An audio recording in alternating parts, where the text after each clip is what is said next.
Good morning, everyone. This is Rachel Gamble with Macon-Bibb Public Affairs. We are currently streaming live on Facebook, so we're going to leave everyone's microphones muted for the time being. We've got to get this live stream up and running at Macon-Bibb.us. That's where people without Facebook are able to view the meeting. If y'all will hang tight, we will keep you updated when we're ready to go.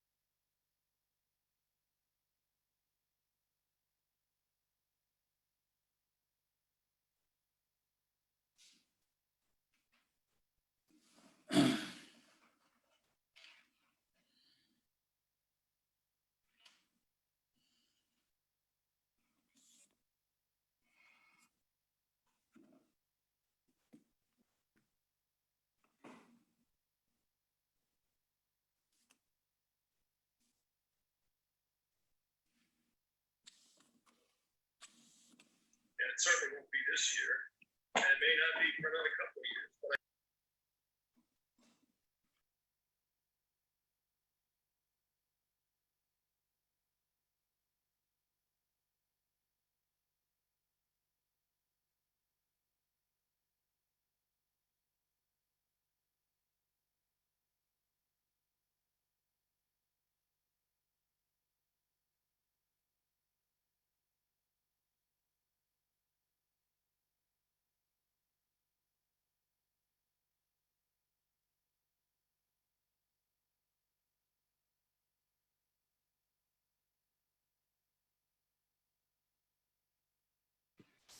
Once again, I just want to say good morning, everyone. This is Rachel Gamble with Public Affairs.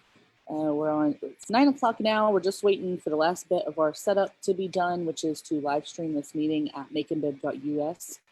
If you're watching on Facebook or if you're one of the attendees, you can let people who don't have Facebook know that they can watch this meeting live at Macon-Bibb.us. We're getting that up and running now. We are currently live on Facebook, and we will be getting started here in just a few minutes. Thank you.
Yeah, we're on the website. I am told we are up live and running on the website, so we're just checking that audio real quick. Check 1, 2. We will be getting started here momentarily.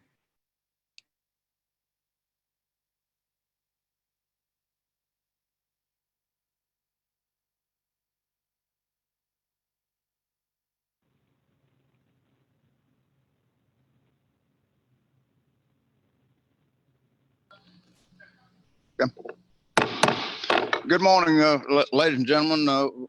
Welcome to the Macon-Bibb County Commission committee meetings for this Tuesday, July the 28th. Let me read this initial statement and notice. Out of an abundance of caution, the Macon-Bibb County Commission committee meeting scheduled for Tuesday, July the 28th at 9:00 a.m. and following will be available to the Macon-Bibb County Commissioners by video conference. The commission chambers will be closed to the public and the press in order to slow the spread of COVID-19. Therefore, the public and press may only access the meeting. Initial statement and notice out of an abundance of caution, the Macon-Bibb County. If you could mute your audio, if you are on this call, please mute your audio. Thank you. Good. Okay. So that the commission chambers will be closed to the public and press in order to slow the spread of COVID-19. Therefore, the public and press may only access the meeting simultaneously online at www.maconbibb.us or www.facebook.com/Macon-Bibb County. With that having been said, I'd like to convene this meeting of the Committee of the Whole, which is the first committee to meet this morning. We have one item to add to our agenda. It's a late addition, but that's actually a resolution that pertains to item number 6, which was a discussion item only for discussion of the CARES Act funding. Our attorney's office has been able to put together a resolution for action, so I would like to get a motion to add that item to the agenda today. That is the resolution pertaining to acceptance of the CARES Act of funding. Can I get a motion to add that to our agenda? By Alan. Second by Lucas. All in favor of adding that to the agenda, signify by saying aye. Aye. Opposed, say no. Good. All right, so we've got that on the agenda. Since we will be taking action on several items in the committee of the whole, I'll ask the clerk to call the roll and confirm the presence of a quorum. Madam Clerk, would you call the roll, please, ma'am? Yes, sir, I will. Commissioner Allen? Yes. Commissioner Bibbins? Commissioner Jones? He's here. I see him. I do too. Here. Okay, thank you. Commissioner Lucas? Here. Commissioner Schlesinger? Here. Commissioner Shepard? Commissioner Watkins? Here. And Commissioner Wynn? So Commissioner, by my he was having a count, problem getting online a while ago. She sent me a text. I was trying to get in touch with you. If you could resend her the information to get on Zoom, Janice. Thank you. We'll do that. okay, Thank you. by my count, we've got Allen, Jones, Lucas, Schlesinger, Watkins, and I would be 6. So we do make a quorum, but barely make a quorum of 6 for the committee of the whole. With that having been said, let me go to the first item on our agenda, which is approval of the minutes. The minutes from the July 14th committee meeting of the Committee of the Whole have been prepared and distributed. Anybody have any changes or corrections to those minutes? Hearing none, can I get a motion to approve the minutes as prepared? So moved. Second. Got motion by Schlesinger, second by Lucas. All in favor of approval of the minutes, please signify by saying aye. Aye. Opposed, say no. The ayes have it. The minutes are approved. Mr. County Attorney, are there any announcements that we need to make? Okay.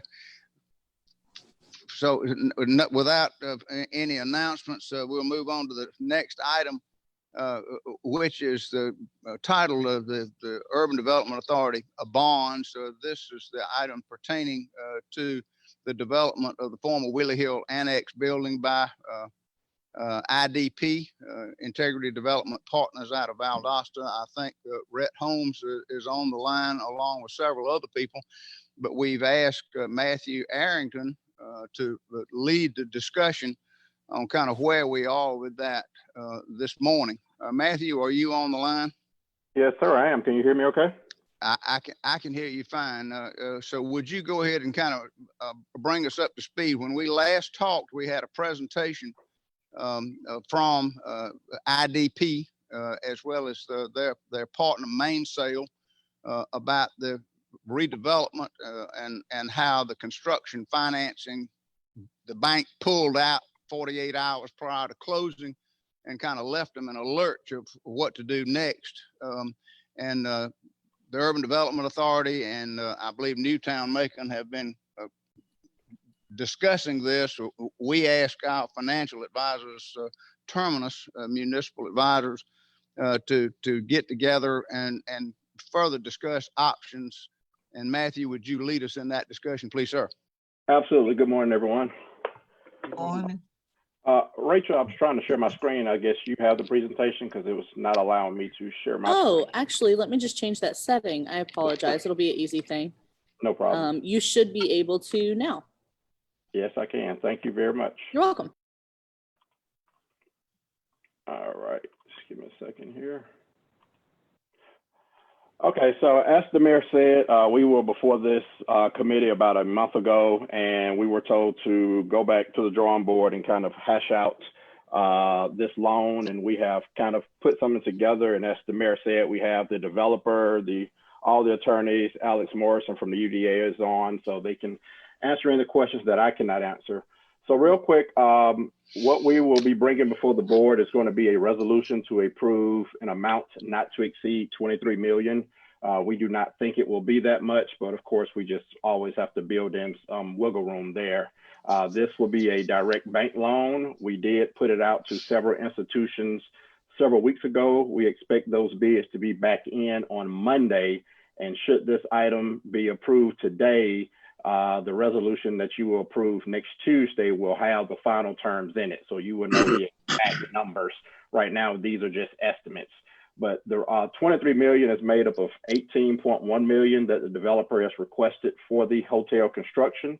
There's another 900,000, which is the balance of the loan that the developer owes the county, which will be used for Rosa Parks Square. There will be a 1-year reserve fund added on there, as well as capitalized interest and cost of issuance. If everything goes today as well as next week, we'll look to close this loan August 31, end of this month, sometime before Labor Day, if not shortly thereafter. You see the interest payment dates and the first interest payment dates are there. Let's see here. Go back.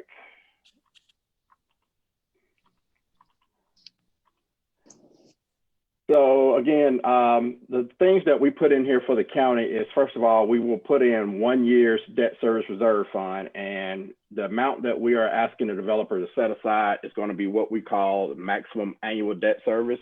And what that simply means is they have to put aside in a separate savings fund 1 year's worth of money that is equal to a whole payment. And right now we're estimating that to be about 1.6 million conservatively. So that means if a developer for whatever reason could not make his payments, there is a kind of a lockbox of funds that will cover the first year before the county would have to step in and find someone else to kind of take this over. At the developer's request, there is a redemption date of June 1, 27. Again, this is a 20-year loan, but the developer would like to pay this loan off and get permanent financing once the project reaches stabilization. So we're looking at that can happen as early as June 1, 27. And then there's kind of what we call a put option, which means they have to take it out within the next 12 months. So somewhere between June 1st, 27 and 28, the developer is looking to pay this loan off. So that's kind of a third thing that kind of protects the county a little bit. Another thing that protects the county, or another benefit to the county, is there's a 2% enhancement fee. So not only is the county getting an economic development project that's bringing jobs and a hotel there, there's also a fee that the developer will be paying, and I will show you what those payments will look like. 1% to the UDA and 1% to the county. Again, what we have done is we have structured this loan as a level debt payment. It's going to be about 1.5 to 1.6 million a year for the first 19 years. And then in year 20, there's about a $4 million balloon payment. But again, we don't expect to get anywhere near the end. So that's kind of why we structure it that way. Excuse me. Who does Yes, ma'am. that money come to? The payments, who gets that money? That money will go to the UDA, and then the UDA pays the half of the money directly to the county. Why does the UDA get half of it? It's Yes, ma'am. why do they get half of it? Well, this is a UDA transaction, is what it is. The UDA is actually the issuer of the bonds. The county is backing the bonds. So, Right, and we're backing. So why would we not get the? well, we have the director of the UDA on. I don't know. He may want to answer that question as to why. But who structured the contract? That's the person that needs to be answering why the UDA would get half of that money and then we would get half, and we back the entire thing. Yes, Ms. Lucas. The reason that there is in a normal transaction, there wouldn't be any fee spread at all. But in order to make this deal work and be congruous with market rate transactions, we've added that fee. So this is actually a new feature so that the entities that are involved in the transaction can receive what would happen in a private transaction. This is very similar to other lending transactions. So we've added that feature in here that would, if the county were doing this straight up, that feature would not be there. That fee would just not exist at all. You work on behalf of the county. You're an arm, you perform functions, and you are funded separately. And so I don't understand why you would not get a simple administrative fee rather than getting half of that. I still don't understand, other than you saying you just put it in there. You just put that feature in there. Well, I didn't take part in structuring the contract, but I would certainly think that there would be some administrative fees and oversight and handling the receipts. And it's the usually like 10 or 15%. It's not 50%. Well, that's just a question. I don't know. Right. Nobody seems to be able to answer, other than somebody just decided to do it that way. But we continue to put monies in places where it's not available for the county. So that was just a question. Maybe somebody can come up with the answer at some point. Matthew, why don't you go ahead? Yes, sir. Okay, and again, but the developer is looking at a 18-month construction period. So there's capitalized interest that will run through June of 22. Right now, we are looking at a conservative 4% for this loan. So this is what the amortization schedule would look like. Again, we are expecting, with the county's backing, to get a lot better interest rate. So what you see here is just kind of a worst, what we kind of say worst case scenario. We're thinking we're going to come in, somewhere well below that 4%. This is just a schedule of the enhancement fee of what it would look like. So beginning in 23, that shows the amount that the developer would pay, which is capped at, I think, no more than 6% if the loan, if it comes in at 4%, it's capped at 6%. So this is based off 2% fee. And again, that shows the total enhancement fee as well as the amount that goes to the county. It's based on whatever the balance is. So that is why it goes down. I'll stop right there. I'll just let you know that right now, today is July 28th. If this is approved, it will, we will receive, we've already went out for bids, and we expect to get somewhere in the neighborhood of 3 to 6 bids and responses back on Monday by noon. We will then forward that, if this is passed on to the full commission for approval, and you will know exactly who that institution is and what that rate is, as well as a final amortization schedule on August 4th, if approved. So with that being said, I will answer any questions we may have. And again, we have the developer, we have the UDA's attorney and the UDA director on, so I'm sure we can answer anything you may have. Matthew, thank you. Questions from any of the commissioners? Yes, sir. I don't have a question, have a comment. I think nobody wants to answer Commissioner Lucas's question, but I think she has a point. I mean, I don't quite get this either. Commissioner Bivens, let me. I'll try to answer Ms. Lucas's question, but like I say, this may not be the accurate answer. I would say, Commissioner Lucas, that as you know, we have talked in the past about how the UDA has to be an independent body. It cannot be a shadow government. It can't be a sham organization. Otherwise, they couldn't legally do what they do, because the whole purpose of a development authority is to get around the gratuities clause in the Constitution, where we as a government can't give money away, grant favors, do incentives, this, that, or the other. The Urban Development Authority and the Industrial Authority can. Therefore, they have to be a separate organization. If they were truly a bank, if they, in this case, they're kind of acting like a bank, they would charge a service fee, a loan service fee that would probably be far in excess. So because this is a fairly novel and unusual thing for the UDA to do, they don't normally charge a service fee, but in this case, they're almost acting like a bank and financing the construction loan. So I think they were told that this would be an appropriate way that they could earn money and do more projects and use it for more development in Macon-Bibb County. Now, Matthew, is that anywhere close to accurate or something that we? Mr. Mayor, this is Commissioner Wynn. Well, hello, Commissioner Wynn. How are you? I'm good. I'm sorry. I had connectivity problems, but I've been here listening, and I'm in the same place that Commissioner Bivens and Commissioner Lucas are. Why can't the people that are doing this deal put it together? Are there any favors or gratuities going on in here? I know why the UDA was created to take care of any problems with that, but I want to know from the people that did this, why this is 50%. I don't want you to answer. I want them to answer. That's what we're asking. Somebody put this together. We want to know why it's 50% versus 25 or 10. I want them to answer, please. Yeah, and I'm with you, Valerie. Somebody has an answer out there. Matthew, Alex, or the attorney. I don't know if the attorney for the UDA is on the call. Mayor. No, sir. Go ahead, Alex, or if you're saying no.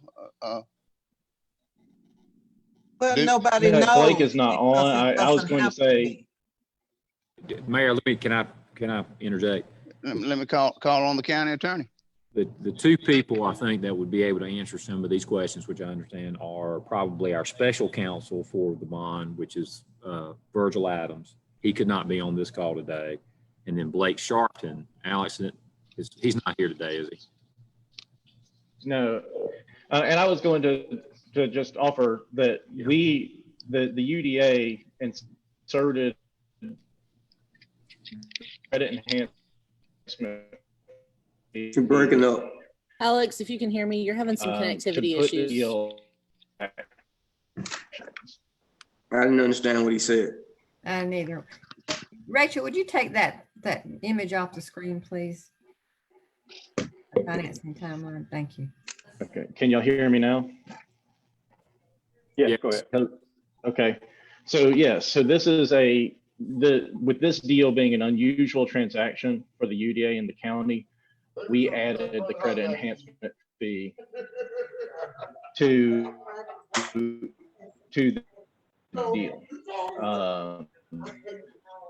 And to put it in line with what us are, we decided to split the fee. We created the fee to put this in line with other transactions, to make it in line with the private deal, to avoid any other issues, because this is a unique transaction, and just decided that since we put it at 2%, that we split it. That's just a reminder to everyone on the call, if there's noise going on, please mute your microphone. Right. I'm afraid that's Commissioner Lucas who's away from the screen. I got it. That's it. Turn If I around. may, Mayor Rickard. Commissioner Watkins? So if I'm understanding you right, you say I know this isn't something we usually do, and I know Yeah. if you go to a conventional bank that they add on a lot of administrative fees and a lot of things. And so if I'm understanding you right, you're saying that in replacement of those different fees that a bank would add on, you added on 2% and you're calling it a credit enhancement? Yes, sir. Okay. And I get that. I think I get that. So also within the structure, is there a admin fee, or are these all the 1% credit enhancement and the interest payments that come from the loan between the years 23 and 27? Are those the only sources of income that the county and the UDA are receiving, or is there an annual monthly gross payment, or some other components other than those two? So the payments that the developer will make would just go down to pay the the corpus of the bond. So in that scenario, the county would receive no additional funding. We created this fee so that the county and the authority could receive that additional fee. So to actually make a fee off of doing this transaction. So we inserted this deal so that the governments would actually receive some So type the of interest benefit payment, we're for not its making action. the loan, we're guaranteeing the loan. So the interest payments are going to the bank. Correct. So the only money that the county is anyway, so we were getting a loan for $23 million, and over the course of the time, what's the total amount of, I guess, development payments? How much are these worth? I'm like, you had a screenshot earlier, but it was moving fast. We're talking about real money or pennies, I guess, kind of what I'm asking.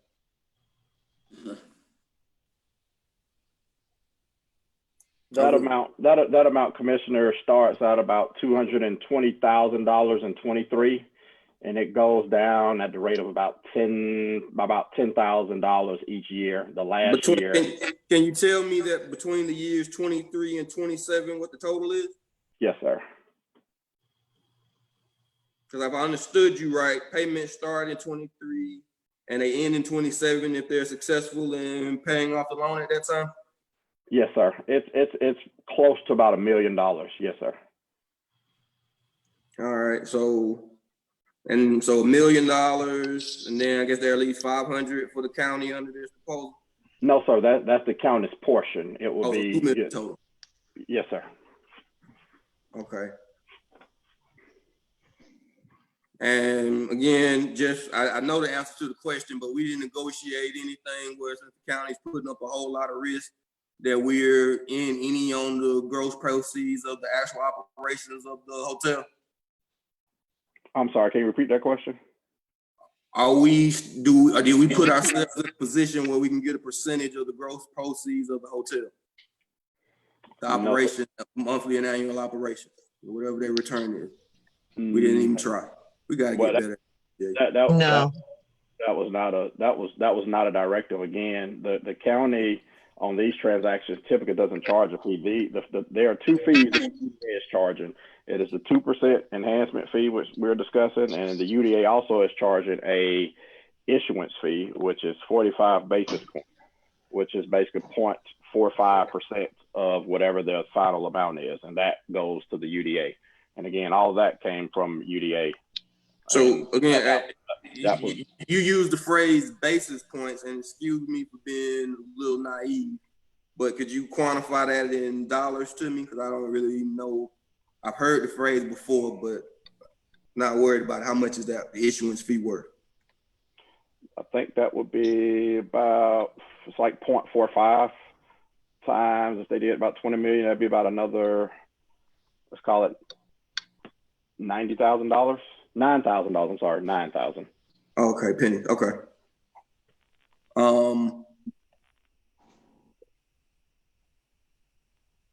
So if I got it right, we putting up $23 million worth of risk in the exchange of $1 million in actual returns to the county over a 5-year period or 7-year period, and hope that the hotel is successful and it provides jobs and hotel rooms and those type of things. That is my understanding. Yes, sir. Okay. Right. If I may say, I saw Commissioner Jones that wanted to speak. Commissioner Jones, let me call on you. Yes, sir. If I could get, and I want to make a couple of points once he answers. Matthew, to break down the 23 million again, please, sir. The 20 was construction, as I think I noted. Yes, sir. 18.1 is for the developer construction. There's another 900,000 which goes to pay off the loan on the actual building, which my understanding goes to Rosa Parks Plaza. So that gives you 19 million there. And then there is capitalized interest on this loan, as well as a debt service reserve fund. Those numbers right now, I can tell you the reserve number is estimated at about 1.6 million. And the capitalized interest is, estimated at about 1.1 million. But again, those numbers should go down. So that's why we're doing a not to exceed number. Basically, what we have is a principal only loan, correct, Matthew? No, interest only. No, there's the capitalized interest is just to cover the construction period of 18 months. They start paying interest, right away. Okay. Yeah, I think several of the commissioners are making valid points. I don't think the 50-50 split, if you look at loans from banks, they typically might have a 1% origination fee. And so what we've got is it's almost like you got two sides of a real estate transaction where you've got a selling broker and a listing broker. So I don't think it's I'm all for UDA and want them to be successful, but it's definitely slanted toward the UDA away from best interest of Macon-Bibb County. Commissioner Allen, got you next. Mayor, question for them. What is the nightly rate that they're going to have to meet this loan obligation, or daily rate at the hotel?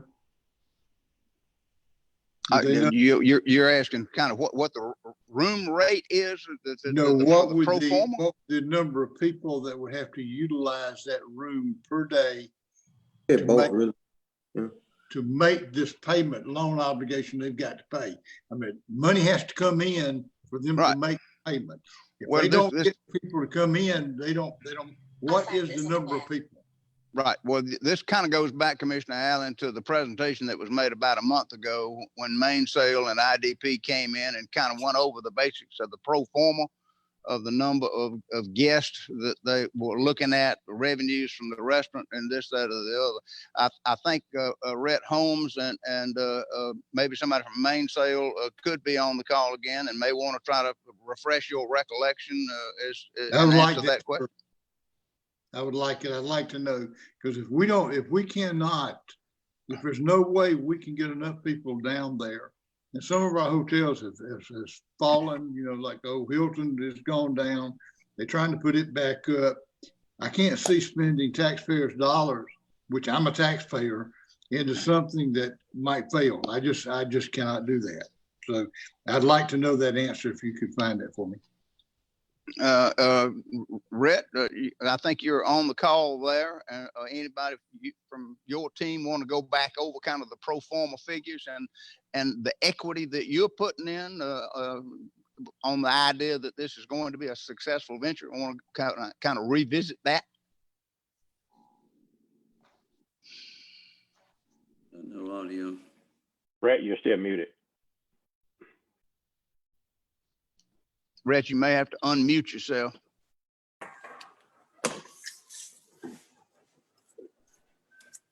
Can you hear me now? I can't hear you now. Go ahead, sir. Brett Holmes, thank you for taking the time. To answer the question specifically, it's the room. We're only about 94 rooms, so it's not a large hotel. So The break even to be somewhere in the 45 to 50 unit per night, residents per night staying there.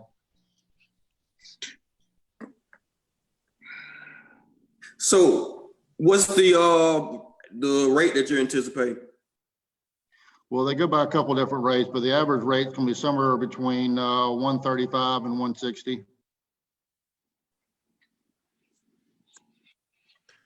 And can you guys hear me? This is Joe. Yeah, we can now, Mr. Collier. Hey, good morning. Let me talk a little bit about that just for a second, because I understand Joe's thinking in terms of that. And as a developer, I think it's important that everybody remembers we're going to be over $30 million of investment in this project. So even though there's an enhancement there with you guys helping us get an $18 million construction loan, we got a lot of skin in the game on this thing that we care about. So we're going to be right in there in terms of protecting our investors and the amount of cash that's in this deal. And we also, in signing an agreement with Marriott, which is what we'll be doing as a tribute hotel, we take on a significant guarantee there that the county does not.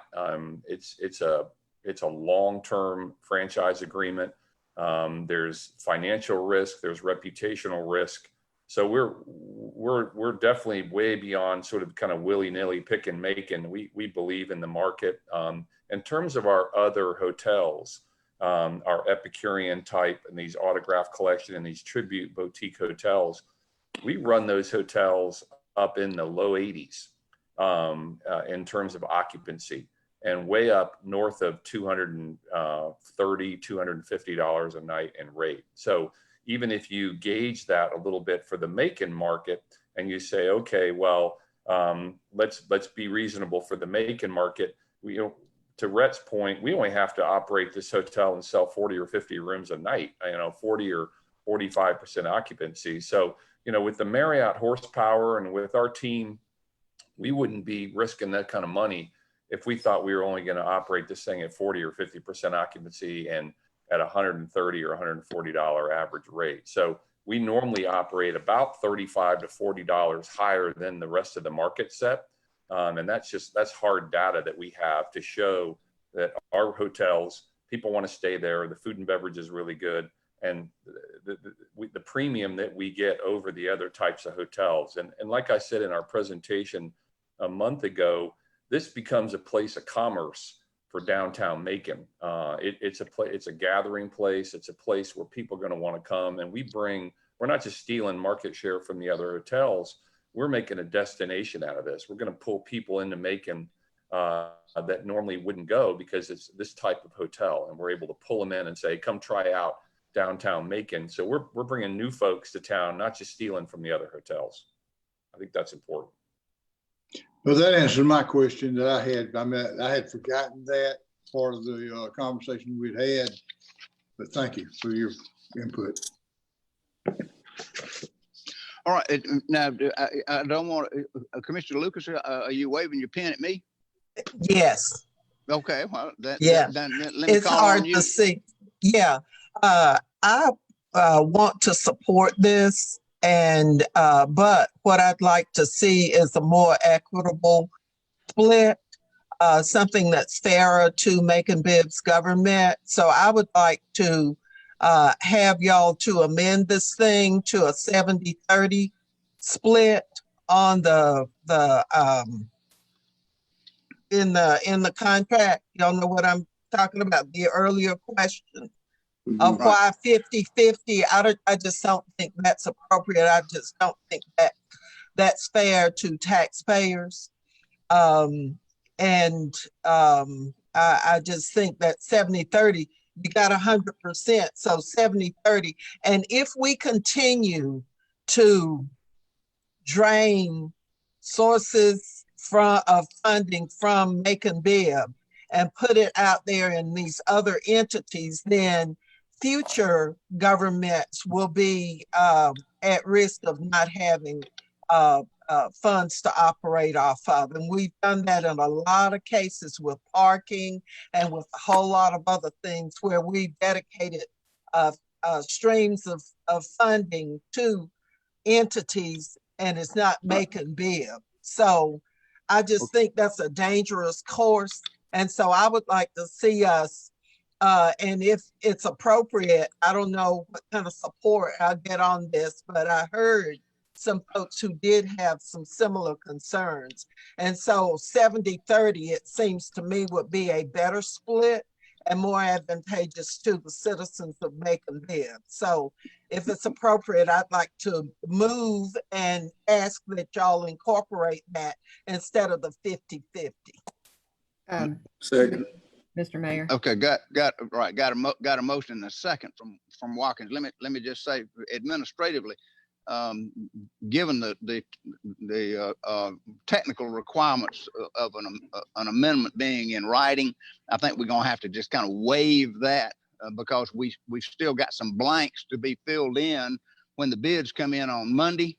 So we're actually going to get the final resolution in front of us at pre-commission next week, is what I understand, because they're trying to move forward with it. So if we kind of waive the requirement that the amendment's got to be in writing and just say we can remember 70-30 and instruct the attorneys to split that fee 70% Macon-Bibb, 30% to the Urban Development Authority, and then we'll see if that's acceptable to the Urban Development Authority at Well, they don't have a say in this, because they operate for us and we fund them. So I don't think they have to be treated, Commissioner Lucas, as an independent organization.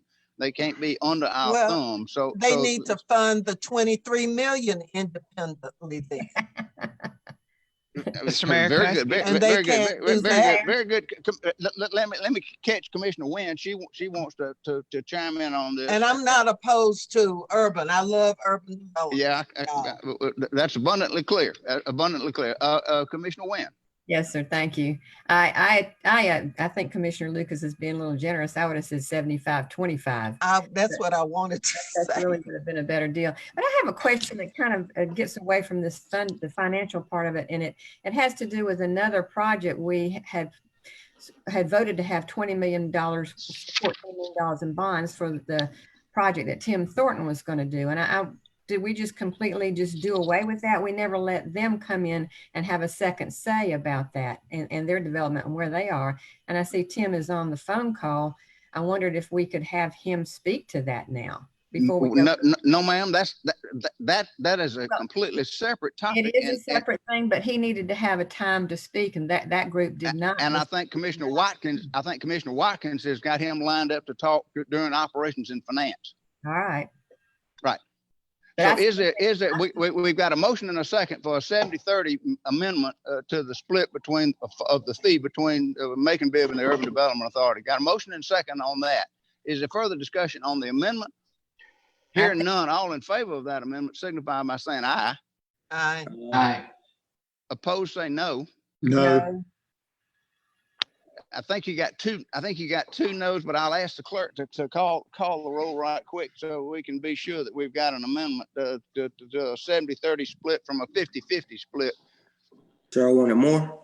Yeah, I want 25-75. For heaven's sake, give us all a break and see if you can't move forward with this with a 70-30. Please, ma'am. Please. Commissioner, Madam Clerk, call the roll. Yes, sir. Commissioner Allen, how do you vote? No. Commissioner Bivens, how do you vote? Yes. Commissioner Jones, how do you vote? No. Commissioner Lucas, how do you vote? Yes. Commissioner Schlesinger, how do you vote? Yes. Commissioner Watkins, how do you vote? Yes.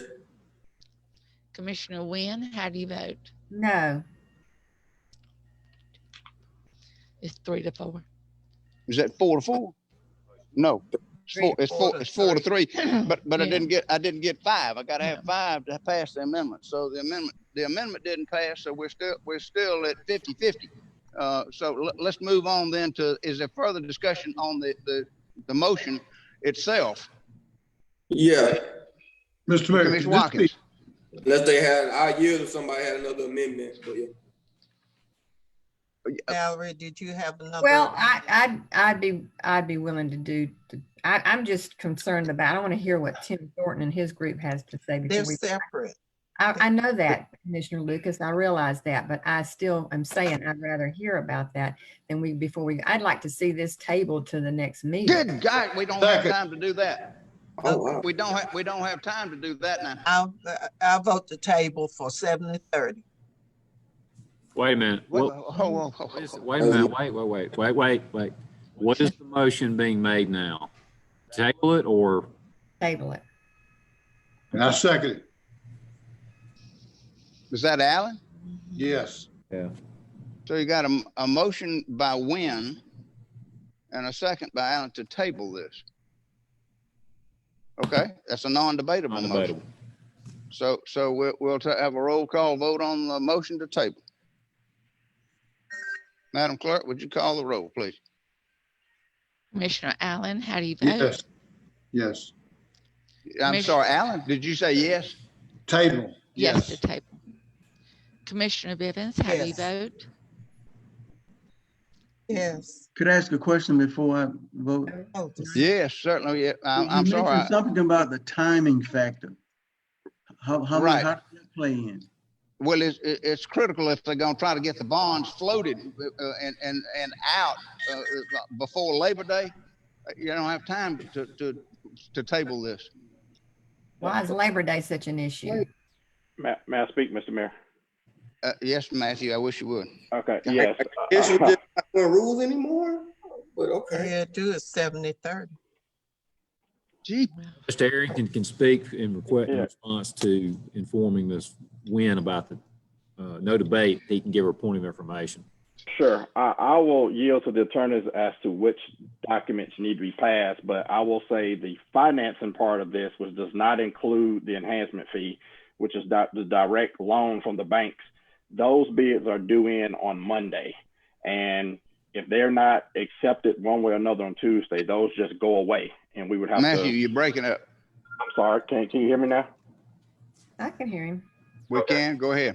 Okay. What I'm saying is the enhancement fee is separate from the loan, and the loan bids are due back on Monday, and we would have to either accept one of them or they go away completely after Monday. I don't know if there's a way to decouple the agreement between the county and the UDA so that we can move forward with at least that part of it. But I just want to let you know, if we don't accept anything on Tuesday, we basically have to start over again, which, again, it's not a problem, but, just letting you know that that's a separate issue altogether. And answer the question, there's no further debate on the motion to table. So back to Commissioner Bivens, I hope that answered your question about the timing. So if you want to table this, you would vote yes. If you want to not to table, you'd vote no. Commissioner Bivens? We voting on 70-30? No, you're voting on voting on a motion to table it. No, I'd rather do 70-30. This vote is either yes or no on a motion to table. Vote to table. No. Commissioner Jones, how do you vote? No. Commissioner Lucas, how do you vote? Yes.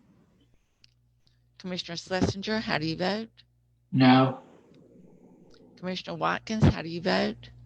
Yes. Commissioner Wynn, how do you vote? Yes.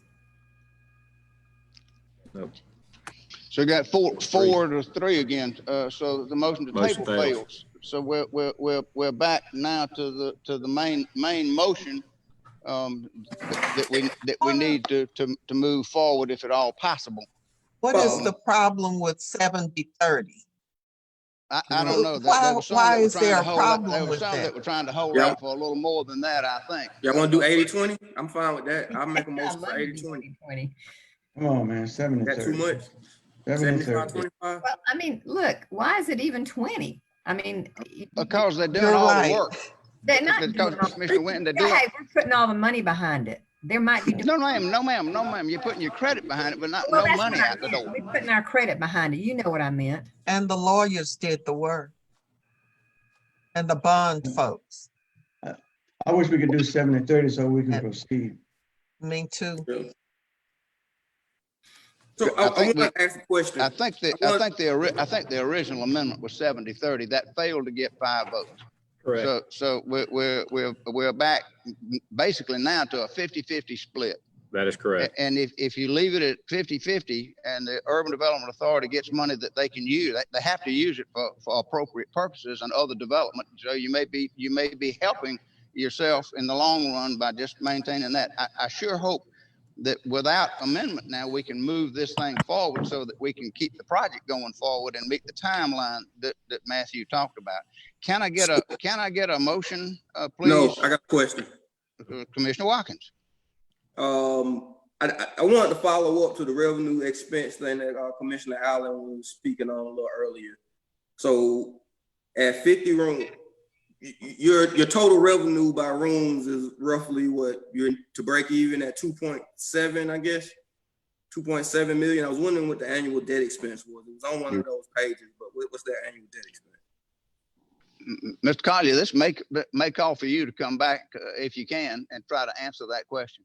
No, it was on the page that Matthew was showing, but he's free to. Okay, are you asking what the annual debt expense will be? Yeah, debt service. The annual debt expense right now is an amount that should be less than 1.6 million. And based on the revenue projections from the developer, that would be about, they would have enough to pay that 2 times over roughly. And you said you broke up, you said 1 point what? About 1.6. 1.6. And you say at 50 rooms a night at 150 average, you bring in 2.7 in revenue. That's kind of the same thing you're saying, Matthew? That's correct. They have different coverages each year, but it's roughly about 2 times over that they would have. All right. Well, yeah, that is pretty solid. Interesting. Hotels are a lot easier on paper than you would imagine. You double your income. Interesting. Yeah, sorry. Mr. Mayor. Commissioner Wynn, got you next. Yes, sir. I don't mean to be a stick in the mud about this, but I think that we've had some questions come up here today that concern us about the financial issue part of this, the finances and how much the Macon will get and how much UDA will get. And I support UDA also. But the thing is that, and Matthew's even said, if we don't do this today, then it wouldn't be impossible to start over. We can, but it wouldn't be impossible. He said that. He would just have to start over. So we wouldn't be losing it totally. You just have to start over in their work. And I'm just wanting to talk about the money part of it and how the split is a little bit further before we vote on this altogether. That's my problem. Well, this is moving it forward to the next step so that you'd find out what the loan rate would be on Monday when the bids come back in. You've still got to formally adopt this next Tuesday night. I know that, but I'm just saying. And between now and then, we could talk with Virgil Adams and Blake Sharpton and try to get the answer to your question as to why this was done as a 50-50 split between Macon-Bibb and the Urban Development Authority. But I think time is of the essence, and I sure wish we would move this thing forward today so that we can keep things going and get the bids in on Monday and be prepared to finalize it next Tuesday at the commission meeting. I don't understand your rush on this, Mr. Mayor. I think it can't wait. You're saying it can't, but it can. Matthew said it could. We'd have to start over. What is the rush on this? How much does over cost? How much are we exposed now? Well, we're not exposed to any, actually, right? My impression is that you've got contractors that are making bids that are waiting in the wings that are not able to continue to wait indefinitely. What type of contractors are you talking about for the solicitors? The construction contractors. Oh, can I jump in here for a second? Yes, sir. I wish you would. Okay. Brett. Thank you, guys. All you guys are asking great questions and making great comments. One of the things that we do have a timeline on are the historic tax credits. We do have deadlines to do this under. We do have to be complete by the end of next year. So every time we do push back, it makes that more difficult. to do. I think if I'm hearing everybody supportive of the project, it's just the split between the UDA and the county. You know, that could be narrowed down to what that is, and then the UDA work that out. We as the developer have agreed to pay the 2%. And so the discussion here is hurting the project more than anything else. We've agreed to pay the 2%, and the time delay is a factor that we have here. So I do ask for y'all just to keep that in consideration as you're discussing. So the project and the developers have agreed to the 2%. And if I hear correctly, the issue really is the split between the UDA and the county. And as much as I, you know, would like to influence that, I don't really have a dog in that fight per se. So I do ask for your, you know, your support on that, and for y'all to figure, you know, a way to do that amongst yourselves and not hurt the overall project due to just, you know, talking about, you know, anywhere between 25 and 50 basis points, you know, $100,000 give or take a year. So I do ask for your consideration on that. Mayor, can I say something? To the county attorney? Yeah, so I know y'all know this. You could, if you wanted to take action on this today for this committee, and because the only thing the resolution does is request the authority to issue the bonds, appoints placement agent, workers, and gives the mayor the right to negotiate a contract. You could do it today under the terms that was presented, including the 50-50, and then next Tuesday, subject to us getting more information concerning how what that means in terms of the financial impact between the UDA and the county, you know, different, what does 75-25 mean, what does 80-20 mean, et cetera.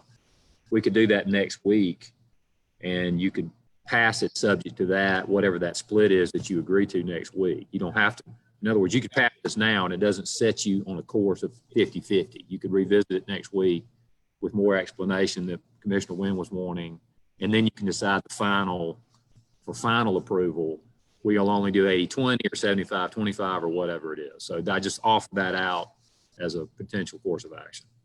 But isn't the 50, but isn't the 50 in the document? No, it's not. Well, why was it a part of the presentation? Because that's what the terms, the preliminary terms are, that has been preliminarily agreed to. But what you can do as a commission, because what this says, I'm gonna read it to you. The mayor is hereby authorized to, this is in the resolution you're considering now. The mayor is hereby authorized to negotiate the final terms of the contract, which would include that fee. So next Tuesday, subject to getting more information, y'all can, if you don't like the split, then you can vote this down, because that's when this will be finally decided, this resolution. In other words, you could go ahead and move it on today if you wanted to, and then next Tuesday, if you can always vote it down or table it or anything else you want to do if you don't like the split after the information is given. Why can't we do the table now and do the vote next week? Take it off the table. God, Pardon me, subject to the will of the commission. I'm sorry. I'm not saying you couldn't, you just didn't. We still can try again. I just, you know, I think, let me see if I can answer Commissioner Lucas's question. Why did we even talk about it? Well, because I think the commission needs to know that there is this 2% fee that's being paid to us for doing this project with IDP and main sale. So I think they were just trying to say there it is, and Matthew had it split 50-50 between Macon-Bibb and the Urban Development Authority, this fee to be paid. So that's why we had it in the discussion. But as the county attorney says, that's something that we could talk about with the Urban Development Authority between now and next Tuesday. But I think we need to move forward with this today, if at all possible, to keep this thing on track. Mr. Collier, I see you waving at me. I only wanted to bring up one point, and like I said, like Rhett said, we don't have a dog in the fight in terms of the split with UDA, et cetera. We think it's a novel approach, and that's a good approach. I would say that the information that's gone out to the financial markets and the bond markets, all of those people have underwritten this thing and been working on it for the last bit. and they're all submitting their bids on Monday. I think there is, at least to get that information back from them, because they've all done the work on this now, to go to them this week and say, never mind, we're not doing this deal right now. We'll come back and come talk to you guys down the road. I think there is some reputational with that. They're going to say, well, what's happening? And it's just like any other underwriting process. They've been underwriting this project, and there's a little bit of momentum there. So I think it might be helpful to at least hear what they have to say before you guys have decided on the split. You can get that information from the bond market and see what they're offering. And then you guys still have the ability to make a decision on what the UDA is taking and the county out of that enhancement fee. That's just my 2 cents. Well said. Motion for 75-25. Second. Okay, we really are getting in the weeds, but that's a motion to make the split 75% to the county, 25% to the Urban Development Authority. So we got a motion by Watkins, second by Lucas on that. Let me get the clerk to call the roll and see if we can get an amendment to move us forward. Commissioner Allen, how do you No. vote? Commissioner Bivens, how do you vote? I wish we had 70-30, but I'll go with 75-25. Commissioner Jones, how do you vote? No. Commissioner Lucas, how do you vote? Yes. Commissioner Schlesinger, how do you vote?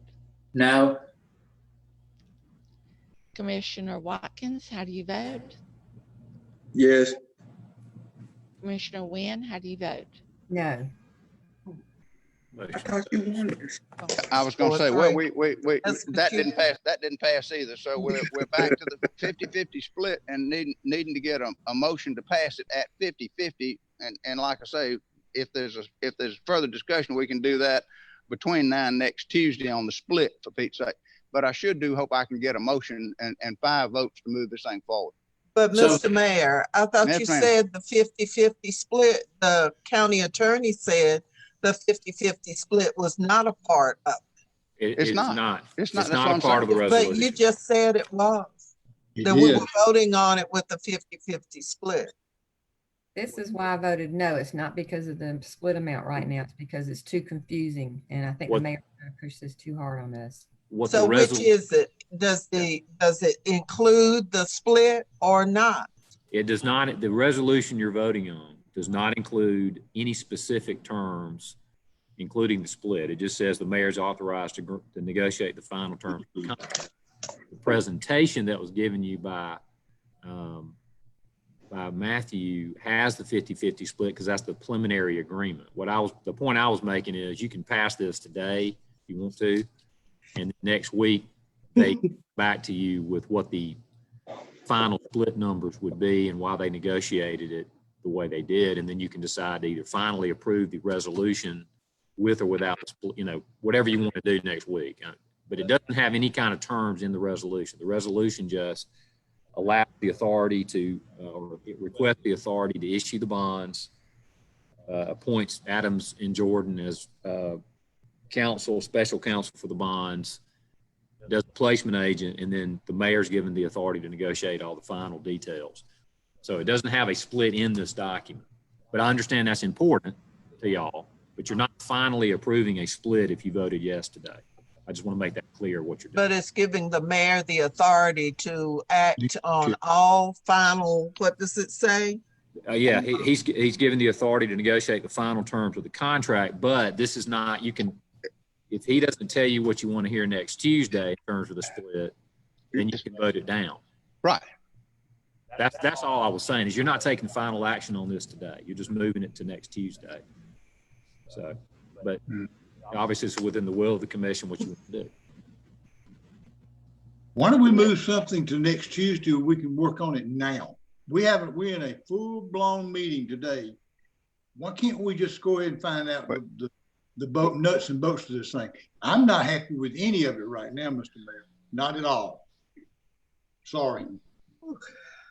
listen, we're getting lost in the weeds. I'm afraid. What does the commission? I move to approve based on what our county attorney has said. Second. We've got a motion by Lucas, second by Watkins to do pass. Let me make a suggestion also. As part of this motion, I'm hearing that the commission as a whole is requesting and actually requiring next week there be further information on what the split will be in terms of money, like what actually does that mean, and have a final recommendation by administration on the split itself, whether it be 75, 25, 80, 20, whatever it is. So just what I've heard the conversation, I'm hearing Commissioner Lucas and others say that you want more information, Commissioner Wynn. Yes. What that means for next Tuesday before you take final action. Is that correct? Yeah, I don't want to vote on it today because I want more information. Well, we have a motion and a second. Got a motion and second. So the clerk will call the roll, please. Commissioner Allen, how do you vote? No. Commissioner Bivens, how do you vote? Yes. Commissioner Jones, how do you vote? No. Commissioner Lucas, how do you vote? Yes. Commissioner Schlesinger, how do you vote? Yes. Commissioner Watkins, how do you vote? Yes. Commissioner Wynn, how do you vote? No.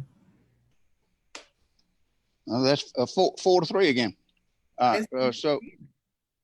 So we can't get 5 votes to pass this, and I'm not sure. Y'all need to do 70-30.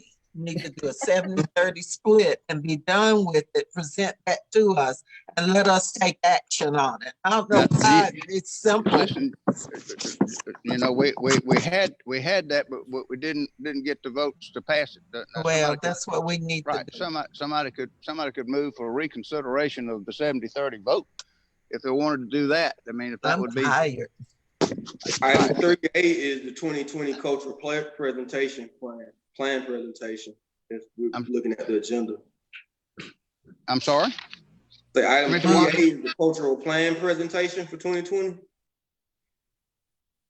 What we've got to have some action on this resolution. Oh, I thought we voted on the main motion and it failed. No, it did. Well, it just didn't get the votes to pass. Is what it did. So it's the definition of failure. Yeah. Missing words there. Let's. I mean, you've heard all of us. We have not gotten enough votes to move this forward right now because there's too many questions. I'll ask the county attorney then. I mean, honestly, I have a point of order. Yeah, I think the motion passed. I mean, failed. That was the action. It's time to move on. Well, am I wrong? The motion on the resolution as articulated, which was to pass the resolution as written, did not get the requisite votes to pass. So the agenda item, you have to move on the agenda. That is, otherwise you're voting on the same thing over and over. It's not going to right. Today at least. If somebody wants to reconsider it later in the meeting, or bring it up again after more information, that's fine. But right now, the proper thing to do is move to the next agenda item. Man. Commissioner Bivens? Yeah. Somewhere a little later, I'd like to bring it up again. Hopefully everybody can do a little bit of thought. I'm just concerned about all these people who've done the work to move forward and the kind of situation we could end up in with some of them having doubts about working with us. We can resolve this 70-30 or 50-50 based on what I'm hearing. That shouldn't be a problem, but I think we need to go ahead and move forward. But I'll bring it up later. Need one more vote.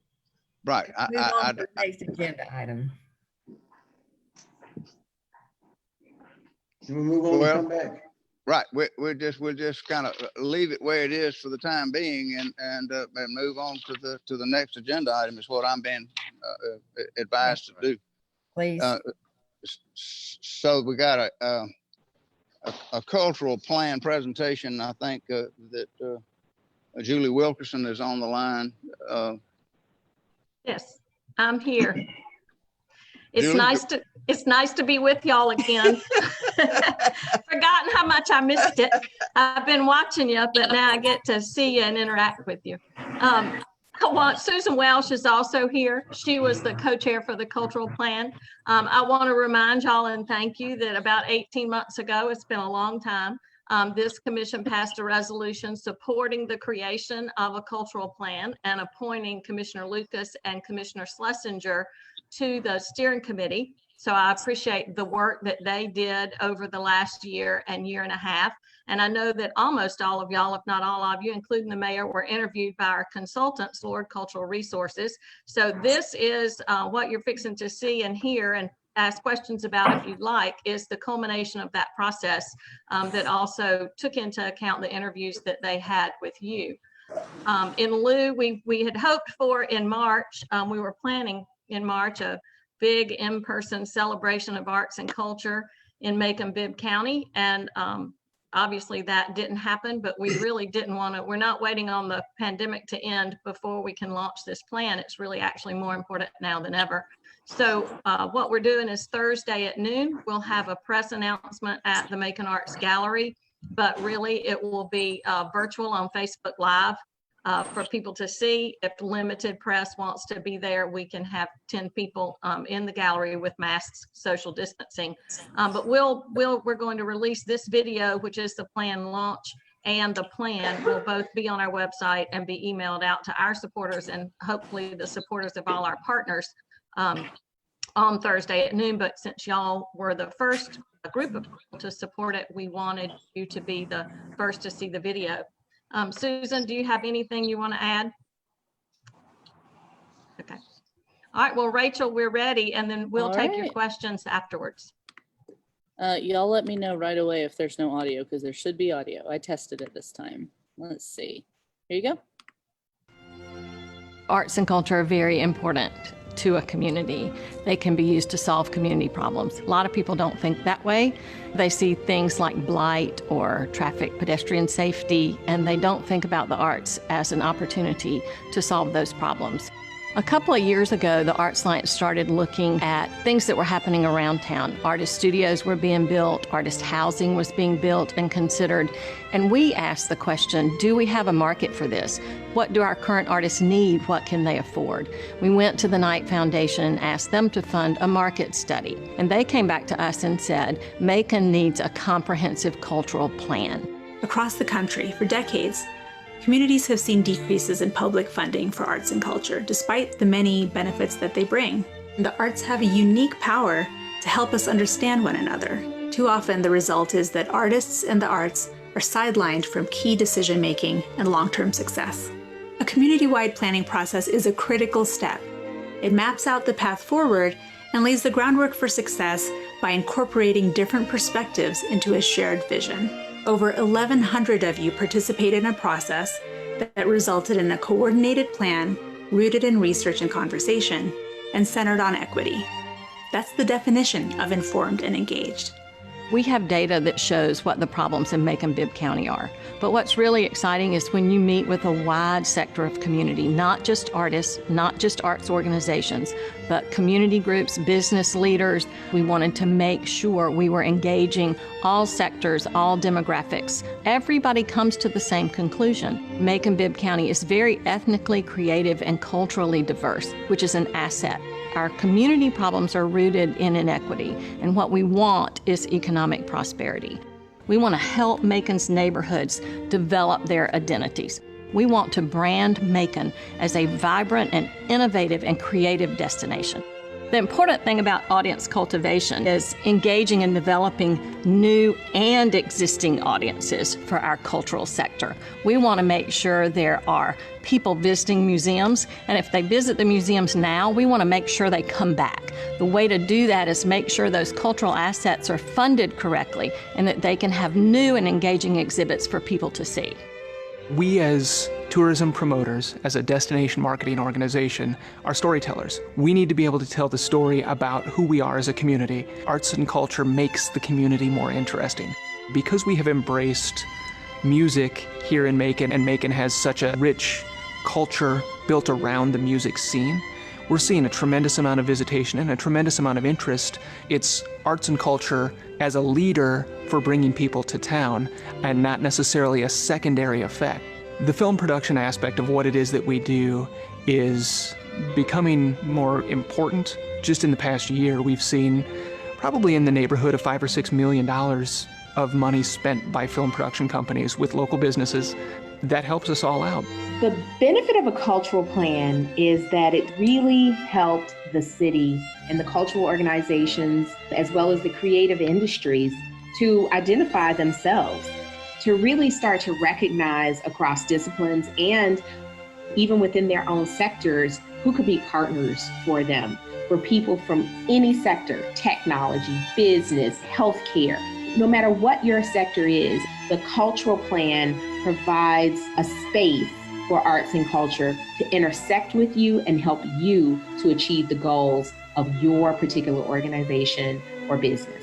In 2015, Americans for the Arts brought their Arts and Economic Prosperity 5 study to Macon-Bibb County, and in that we learned that our nonprofit arts sector has an $88 million economic impact. We generated $7 million in state and local sales tax revenue, which means $4 million for our local government, $3 million for the state of Georgia. During the recent pandemic, the first thing people did when we were sheltering in place was find ways to channel culture, to still access creativity. And I think that showed us how important culture is to our community. We want to encourage innovation and creative enterprise. It's important that we be an incubator for people who want to begin a creative industry. That speaks to having programs in our schools and in our colleges and universities. What I have found is that the best students are those who are most well-rounded. You need to be able to express yourself in multiple ways.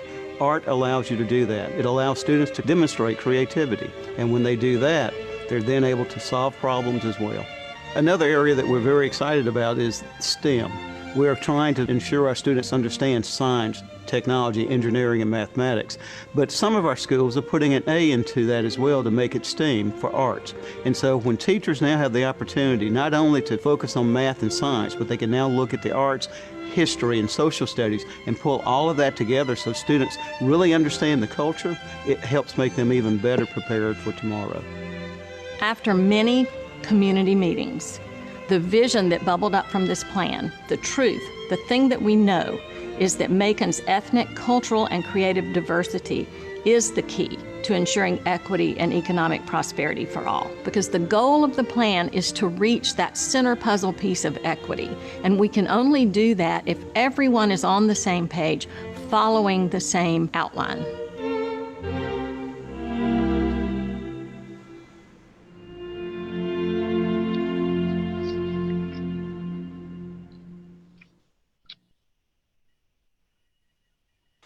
So that was a year in 6 minutes. Julie, that was an excellent presentation. Questions or comments by any other commissioners? I will say that the 5 priorities that will be focused on, and they'll be in the plan, which will be on our website, and I'll email it to Janice Thursday so that if anyone's interested in reading all 70 pages, you can. But tourism, which is very important, especially now that our major cultural institutions are on the hotel motel tax, education, creative industries, neighborhood development, and audience cultivation. And the whole plan dovetails and works with the One Macon, which is the overall community plan, and the Macon Action Plan as well. So our consultants did a great job of talking to those planners and making sure that all of those 3 plans work in concert and we're all on the same page about where we want to be in 5 years. Very good. Thank you, Julie and Susan. You did a great job. Appreciate you being on the call with us this morning. If there are no other questions, we'll move on to the next discussion item. No questions. So the next item is the millage rate and a discussion of the millage rate and whether or not to accept a rollback rate or to maintain the existing millage rate that we have. I think Julie Moore was going to maybe lead that discussion, but Christy Alucci is also, I think, on the call with some additional information. Julie, Christy? Hi. Christy, are you on the line as well? Okay. We were suggesting that the millage rate be set at the 20.331 that it is for the current year, and that does mean that we would not be accepting the rollback rate. So we've advertised it as a tax increase, but the millage rate will be the same at 2.331 as it was last year. So we've scheduled the public hearings, and I don't know if Christy has any update to the number, but it does mean an additional $2.6 million by not accepting the rollback rate.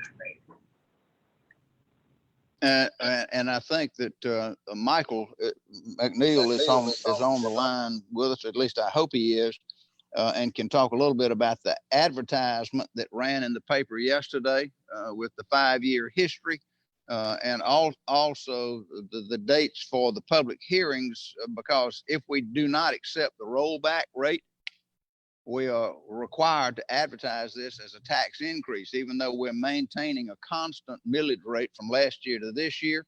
Because of the growth of the digest, it brings in more revenue, and therefore to maintain a constant millage rate, you have to advertise it as a tax increase, which is what we have done. We run that ad. And Michael, are you there? And can you remind me of when the 3 public hearings are on the maintaining the constant millage rate as opposed to rolling it back?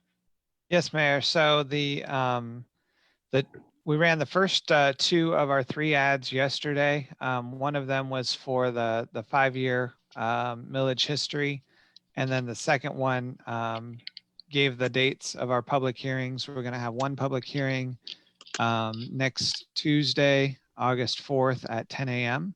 We're going to have our second public hearing next Tuesday, August 4th at 6 p.m.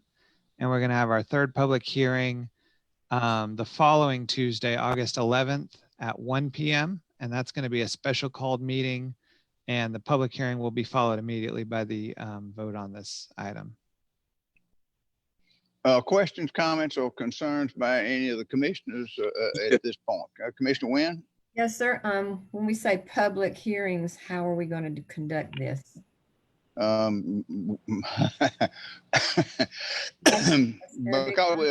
we're still Zooming, we will do as we've done before, and have I assume, and have a way for people to call in. Details to be worked out. The IT people are looking at me like, you know, it may be that right, having to do an email, comments by email. Listen, Mr. Mayor, we have this chamber set up. Commissioner Wynn, would you do me a favor and let's maintain order and decorum and treat one another, please, ma'am, with respect and dignity. What was I doing wrong, Mr. Mayor? No, that was just trying to just restore a tone for the meeting. I'm sorry, I didn't do anything wrong that I know of. I just wanted to ask a question. We have the chamber set up for social distancing, and I wondered why people couldn't come in, because that's been set up for that purpose, to come in and address us. There was one public hearing in the chamber when we searched the question about the use of the historic Black church. And since then, we haven't had any other people come in there, but the employees down there went to the trouble of setting up the chamber to allow people in there with proper social distancing. We could set up a Zoom computer to make their comments. Just a simple question. Thank you. The only response that I would have to that is that a lot has changed in regard to what's going on with COVID-19.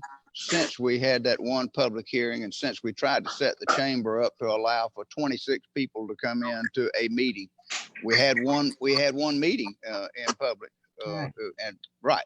but since then the COVID numbers have increased to the point that we're all being advised now not to go back to in-person meetings, to stay away from large gatherings. So I'm trying to do the best I can with that. I've got some commissioners who are concerned about trying to meet in person. And if we can find a way to successfully accommodate a public hearing, and believe me, this is a topic of conversation throughout the nation at this point about how to have public hearings on Zoom and how to allow people the access that they need to have in order to be heard. Commissioner Allen, are you trying to get my attention? Yes, sir, I am. Thank you, sir. Mr. Mayor, you know, I'm going to record that I don't want to roll back. You know, we talked about this early on, but how soon after the public hearing will we vote on this to roll back or not to roll back? Because I'm going to be working with people I hear about not to roll back. We got to do what's right. Right. Hey, I'm sorry to interrupt for a minute. This is Rachel. I need to know who just joined the meeting, whose name is listed as iPhone. Christy Alucci. Oh, hey, Christy, I'm going to change your name on there. Thank you. Okay, I'm sorry. I finally got it to work. That's all right. Thank you all. Sorry about that. Waiting on your answer, Mr. Mayor. Good. The answer is, I think, Michael, that there will be a special called meeting immediately following the third public hearing. And that'll be on August the 11th at 1 o'clock or as soon thereafter as that public hearing is concluded. Michael, is that correct? Mostly the law specifically allows that the third public hearing can occur in the same meeting as the vote. And so we don't have to adjourn and then restart a meeting. It can just run together. But right, it'll be right after all the comments are received at that 1 o'clock meeting on the 11th. Commissioner Allen, does that answer your question? Yes, sir, but at that particular time, Mr. Mayor, we still considered that we're going to be doing Zoom instead of being together unless things change. Is that correct? Yes, sir. My understanding is that the current executive order by the governor expires on August the 11th. Correct. Right. But it typically expires at midnight on August the 11th. So we are assuming that the meetings will be still by Zoom at that point. Okay. Thank you, sir. Yeah. Further comments, discussions about the I have one point of interest. Yes, sir. Commissioner Watkins. So you mentioned that the new growth number was, the new number was 2.6 million in revenue. And I was curious how much of that is new growth, new things coming online versus the actual current value property increases. And I think Christy Alucci has now joined us, and I think can best answer that question. Christy, can you answer that question for Commissioner Watkins?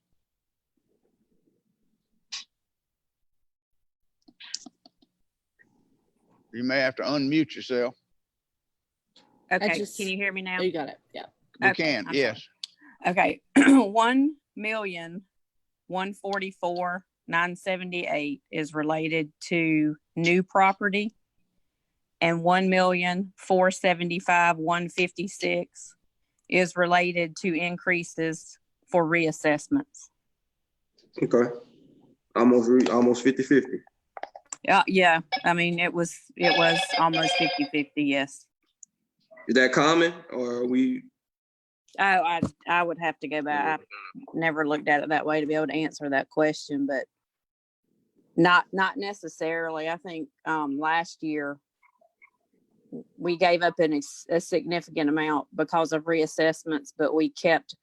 I'd have to look it up, but I want to say it was between 400,000 and 600,000 that we got only for new. So cool. I can find that later, but appreciate it. Yeah, I can look it up for you and get that back to you, but I don't have last year's pulled up that way. Cool. Appreciate it. Any other questions or comments about the millage rate? Did Christy repeat those figures, Mr. Mayor? It's 1,144,978 related to new property, and 1,475,156 related to reassessments. I guess the question I have is that what's the difference? What difference would it make as far as overall revenue received, rollback rate versus maintaining the current millage rate? I just thought it interesting information. Christy or Julie, can you answer that for me? I'm not sure I understand what your question actually is. If you don't roll it back, if you do roll it back or don't roll it back, you would still, you still always get your increase related to new property. You're just losing your increase related to reassessments. Is that what you're asking? Yes. What's that figure? So the increase related to new property is the 1,144,978. So you would get close to that number if you decided to roll it back, because you're still going to get the new property value tax. But I thought that the money we would leave on the table if we did the rollback rate, I think we would get $2.6 million less in total revenue. The total is 2.6. In new growth. That's a total increase to the right. Your total increase is 2.6. You get 1.1 for new property and 1.4 related to reassessments. So you're always giving up, when you elect to do the rollback rate, you're always giving up the reassessments. That's what's affecting the people and why you are in effect, so roughly advertising a rollback rate. So roughly that's 1.3 million that we would lose if we did the rollback rate. If I you would lose you'd lose almost 1.5. Yeah. So you'd lose $1.5 million if you took the rollback rate. Right. If you maintain the current rate, you'd get the 1.5 of additional revenue. So that's roughly like 50,000 properties in Macon. That's $30,000 a door, pretty much. I mean, parcel. Yeah, I'm not sure I follow the math. Let's say it's roughly 50,000 parcels that make up Bibb County. So that's $30. If 1.4 million divided by that 50,000. Yeah. So I did look up your question, Commissioner Watkins. It is based on last year. It is unusual that it's almost 50-50 because we gave up about, we only got about $329,899 of revenue from new property last year. So, and the total was 1.6. So we wound up by electing to do the rollback last year. It was about 1.3 for reassessments that was given up. So this year it is a little unusual. You normally, I think, give up more with the reassessments, but it was closer to 50-50 this year. So the rollback, the reassessment value last year was 1.3, if I understood you right? The total was 1.6, and we only got 300,000 of it because you did elect to roll it back. Oh, so the increase in property values was 300,000 last year? The increase for new property was 300,000. You gave up reassessments of 1.3. Reassessments, that's the right word. Yeah. All right. Reassessments was 1.3. This year's 1.4. All right. That's exactly right. All right. I don't have anything to go back any further than that, but that at least tells you the difference from last year. Yeah. Very good. Any other questions, comments, or concerns on the millage rate question? Okay, then we'll move on now to the Community Redevelopment Tax Incentive Program. And really, this is a redo of what we have already considered and passed previously. We just had a typographical error that put it in the wrong section, as I understand it. Let me ask Michael to explain this to us. Yeah, Mr. Mayor, this is a modification of an ordinance that came about, I think, February of 19. This was the blight tax proposal that Commissioner Allen developed, and We did our first round of blight tax hearings starting last August. Sent out citations to about 275 properties. And out of those properties, I think about 50 of them asked for hearings. And the municipal court found in our favor on all 50 of the ones that got hearings. And so those properties are now paying 7 times their property tax, their millage rate. Several were cleaned up and repaired before it ever got to court, and so we dismissed those cases. But the ones that have not been cleaned up are now being assessed at the 7 times rate. But after going through that process, we noticed that there were some things that we wanted to improve in the process, and so this makes a couple of substantive changes to give us a little bit more flexibility and a little bit more strength in our enforcement. One thing that I want to, let's see, let me just share the screen. I can walk through the amendments with y'all, but there we go. So the highlight in red is the stuff that's being changed in this, and there's just a couple of typos that I corrected, but the first item is when a property can be inspected. And so we added some language to allow the public officer, which is defined as the county manager, to direct inspectors to go. We have this huge backlog, something like 5,000 or 6,000 properties that we've gotten demolition orders on or building code violation orders on that have never been resolved. And so this allows the public officer to generally just direct inspectors to go revisit those properties and see if they're still in a blighted condition. And then another thing that we ran into last year was when we would send our inspector out to go look at a house and see if it was blighted, he would notice that there's 4 other houses on the same block that are also clearly blighted. And so this gives express authority for the inspector, if they're just out looking at one property, they can go ahead and write up any others that they see that are in the area. And then as far as remediation, let me back up to the definition of blighted up here.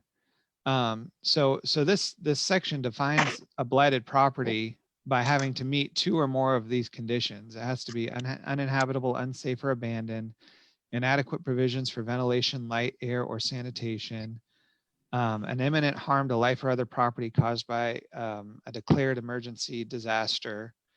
It has to be an EPA Superfund site, a repeated known illegal activity, or a code violation that's persisted for at least a year. So it has to check 2 of those boxes, and it has to also be conducive to ill health, transmission of disease, infant mortality, or crime.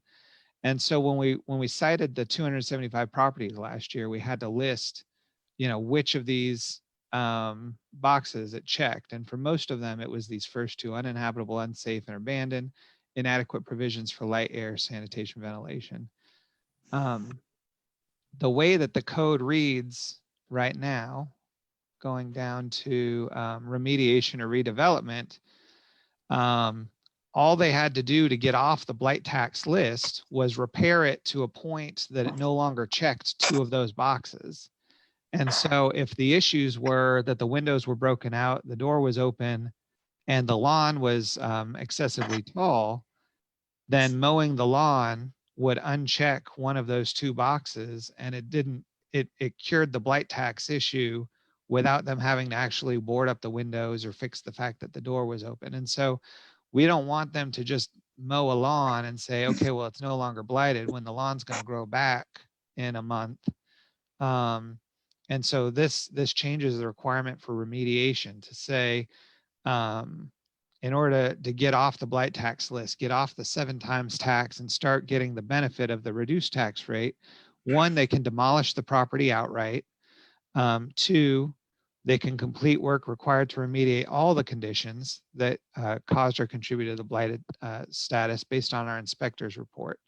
And so if they do either of those things, basically they have to actually demolish or actually fix up the property in order to get off the blight tax list now.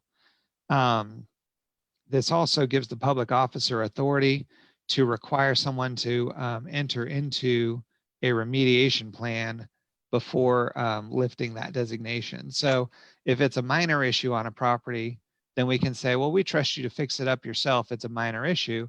But if it's got major problems, if the roof is falling in, or if there's no floor or things like that, then we can say, well, we're not just going to say, put a roof on it, and then we can't see inside and see what's going on inside. You've got to do a remediation plan. You've got to get building permits. You're going to be inspected periodically as you go through. And so it allows for those more severe cases to be monitored a little bit more intensely. And then the final, I believe this is the final change. There was a requirement to submit an affidavit. So the benefit to the property, to the blight tax, is if you fix it up, you get your property taxes reduced. And it's up to 4 years. You get 1 year of paying half property taxes for every $25,000 you spend on improving the property. This required formerly that you would submit an affidavit showing how much money you spend in order to claim that credit. But anyone that fixes their property up, we can assume they're going to spend at least $1 worth of time or energy or tools or materials. And so it waives that affidavit requirement if they only want to claim 1 year, because anyone can get that. And so they only have to do the affidavit requirement if they want to claim that they've spent more than $25,000 worth of work. So those are the changes that this makes, and comprehensively, we think this puts us in a position to better enforce this, to get better results out of this process. And I know Dr. Moffitt has mentioned that he wants to have, because of the size of our backlog, wants to have kind of an ongoing, put 100 cases in the pipeline at any given time and just have this be constantly something that we're working on. Right. So I'd be glad to answer any questions that y'all may have on this. Yeah. Are there any questions or concerns by any of the commissioners? And my impression is also we had a clerical error, and the section numbers used in this previous ordinance had already been used for other legislation. So that's another change that we're making. The entire blight tax ordinance needs to be moved to a different article number, and its sections numbered. So Michael, we've done that as well, correct? Yes, sir. I'm sorry. Yeah, that's correct. And so in addition to moving it over, we've made these tweaks and changes to the blight tax ordinance. Further questions, comments, or concerns? If not, can I get a motion? Move, Mr. Mayor. Second. Motion by Allen, second by Wynn, to do pass this ordinance. Further discussion? Hearing none, all in favor of the ordinance signify by saying aye. Aye. Opposed, say no. The ayes have it. The ordinance is passed. The next item on our agenda is a discussion of the CARES Act funding, and I'm going to call on the county attorney to lead us in that discussion. But I hope that the finance director and Julie Moore are also going to chime in as well. Thank you, Mayor. I didn't say good morning earlier, so good morning. We have a resolution today, which is dealing with the CARES Act funding being administered by the governor's office. And I talked a little bit about this last week, but just as a reminder, the CARES Act, which is a federal act, appropriated a bunch of money to help local governments with various things related to unexpected expenditures on COVID-related items. And we were eligible through the governor's office for some of that money. So we're a municipality under 500,000 people, so that means we have to receive our funding from the state of Georgia, not directly from the federal government. So the initial amount of money that has been approved for us from the governor's office is a total in phase one, right now at least, of $8 million and change, $8 million, a little over $8 million. And it's divided into two parts. The first part is a 30%. The first 30% of that, which is $2.4 million, will be advanced to us into an account.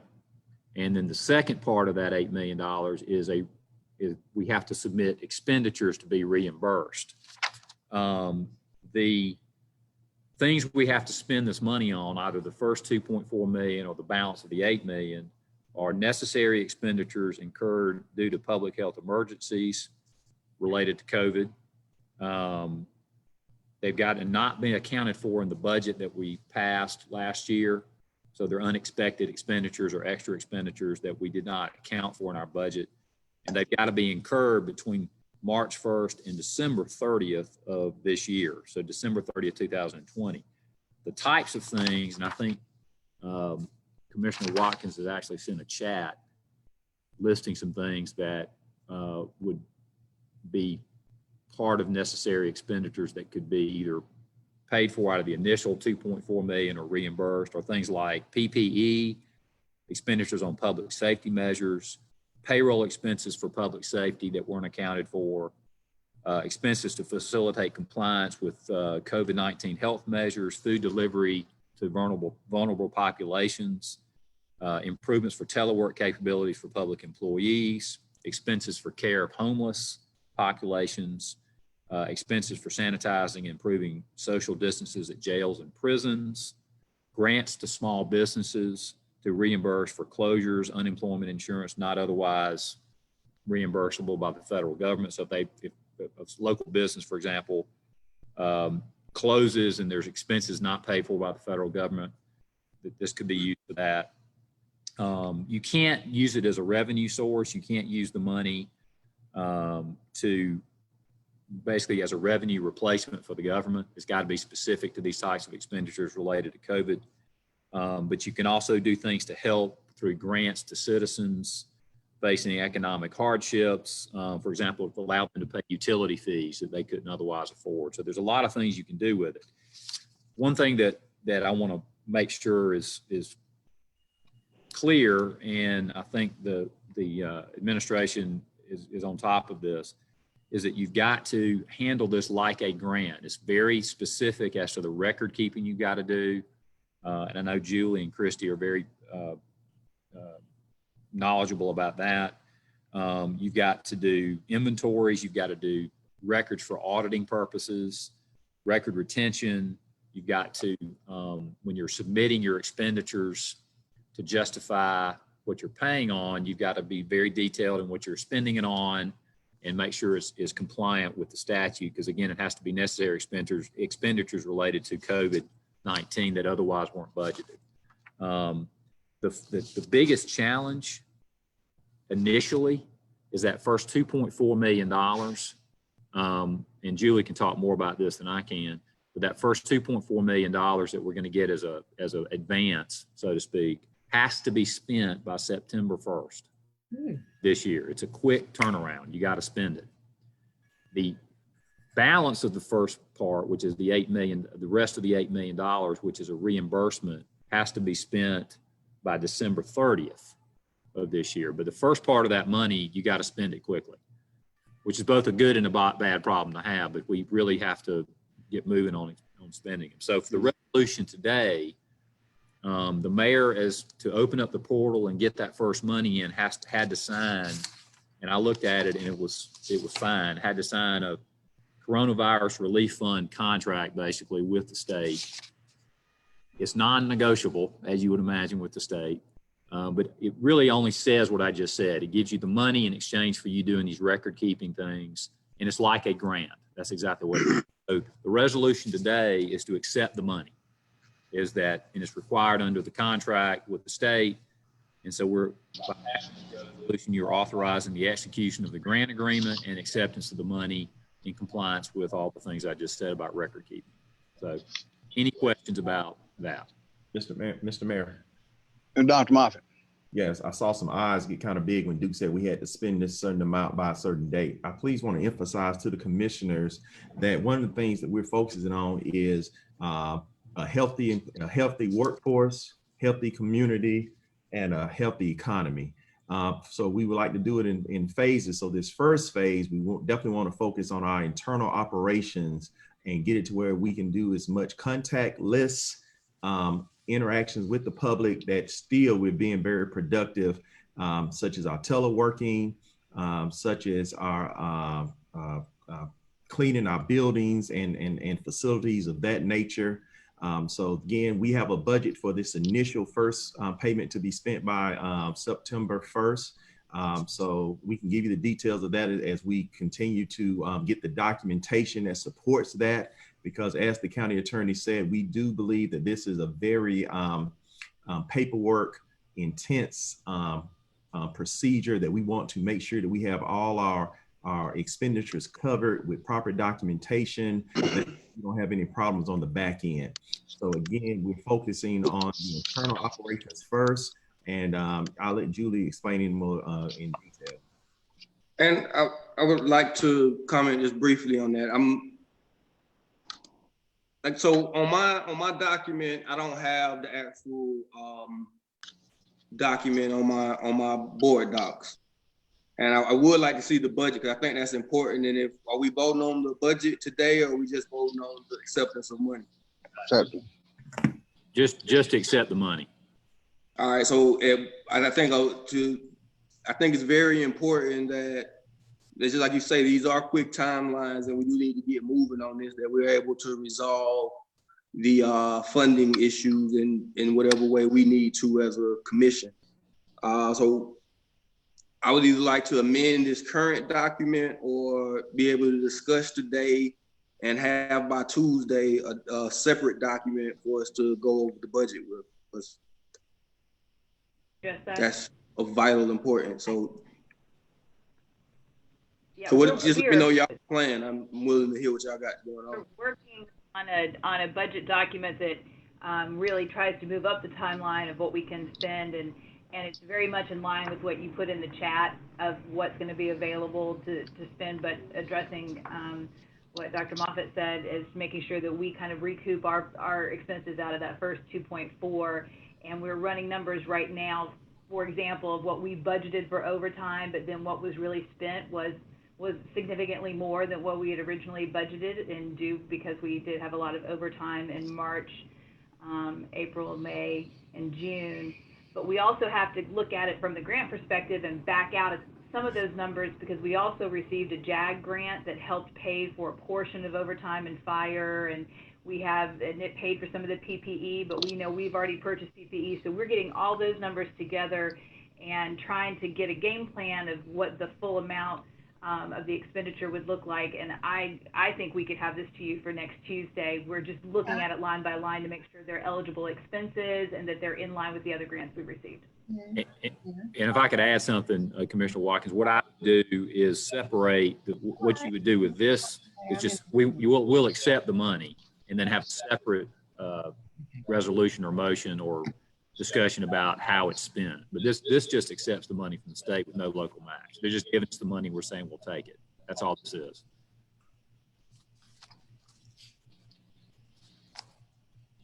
That's all I have, Mayor, unless there are further questions. Excuse me. My impression, just to add to what the county attorney said, is that there was a email sent to me as mayor, whereby I indicated that we would follow the terms and procedures for use of the money and reporting. That then triggered the opening of a portal where Julie and Christy are able to access and get additional information about it. One of the requirements, as Duke said, is that we have to have a resolution by the Macon-Bibb Commission to say, yes, we will follow all of the rules and regulations for use of this money. Not saying how it's spent, but just we will follow all the rules and regulations of how the money can be spent. That's all this is. If we send that back in saying, yes, we'll follow the rules and regulations that the state has in place for use of this money, at that point, then they will make a direct deposit 30% of the first phase, which is about $2.4 million into our account for use for things like the advertising that we kind of said we were going to take out of fund balance, the radio advertising for the next 3 months. Then we could kind of pay ourselves back out of this. But we've got to pass this resolution to say that we'll follow the terms and conditions or agree to the terms and conditions for use of the money before we can go any further. Yes, sir. And I guess what I'm saying, it would be great if by next Tuesday we could also discuss how we just plan on spending this money in some type of detail, because it doesn't feel like we're about to do that today. No, right. To be perfectly honest with you, Commissioner Watkins, I don't have a budget in mind for the use of this money. I don't. I'm just trying to work my way. I'm trying to work my way through it to be sure that we can get the money. Then we'll decide how to spend it. And obviously, I think that ought to go through the appropriation process and operations and finance, just like any other grant money coming in. And I'm not arguing with you. I got a few ideas. I think Mr. Dr. Moffitt has some ideas as well. So I look forward to talking about those on our next meeting, but sooner rather than later. We can certainly start working on that as a separate issue. But like I said, what we need now is a motion to pass this resolution. So it'll be ready for us to adopt next week. I make a motion to approve it, Mr. Mayor. Second. We've got a motion by Allen and a second by Schlesinger. Is there further discussion, Commissioner Jones? No, sir. I was seconding it as well. Oh, okay. All right. So Allen and Schlesinger, further conversation? Hearing none, further discussion, hearing none, all in favor of the resolution to accept the CARES Act funding signify by saying aye. Aye. Opposed, say no. The ayes have it and the resolution is adopted. Before we go into executive session, which I think is probably going to take at least 30 minutes, if not more, we've had Commissioner Shepard to join us. So that's one additional member of the commission that's on the phone with us. I've also had a text message to come in from the Urban Development Authority and the Urban Development Authority from Alex Morrison. Basically, it just said a 70-30 split is acceptable to the Urban Development Authority. So that was the kind of the point of contention earlier. So that's a new development, and we've also got an additional commissioner. Given that, I think the county attorney said we'd have to have a motion to reconsider now the previous item if you wanted to go back to it and take it up. I've also had I'll just share this with you too. I've also had a text message from the developer, Rhett Holmes, to say that the issue really seems to be about the split of the development fee more so than anything else to do with the project. And he is concerned that he's going to be at a disadvantage if this thing gets tabled and shelved for an indefinite period of time. Motion to reconsider, Mr. Mayor. Second. We got a motion and second then to reconsider this item, which is the Marriott funding. Is there further discussion on the motion to reconsider? Commissioner Wynn, I see you. Yes, sir. Thank you, Mr. Mayor. Since Commissioner Shepard just joined us, should he have some kind of should we do something to let him know what we're talking about? What would happen? Yes, if we vote to reconsider and give him the opportunity, but we got to vote to reconsider the question before we get into that, I think. So this is nothing more than just a motion to reconsider. I got a motion and a second to reconsider this. All in favor of reconsidering signify by saying aye. Aye. Opposed, say no. No. No. No. I'm sorry. I think I got three, but let me get the clerk to call the roll and be sure, because I don't want to clerk call the roll on the motion to reconsider. Commissioner Allen, how do you vote? No. Commissioner Bivens, how do you vote? Commissioners, if y'all would please unmute.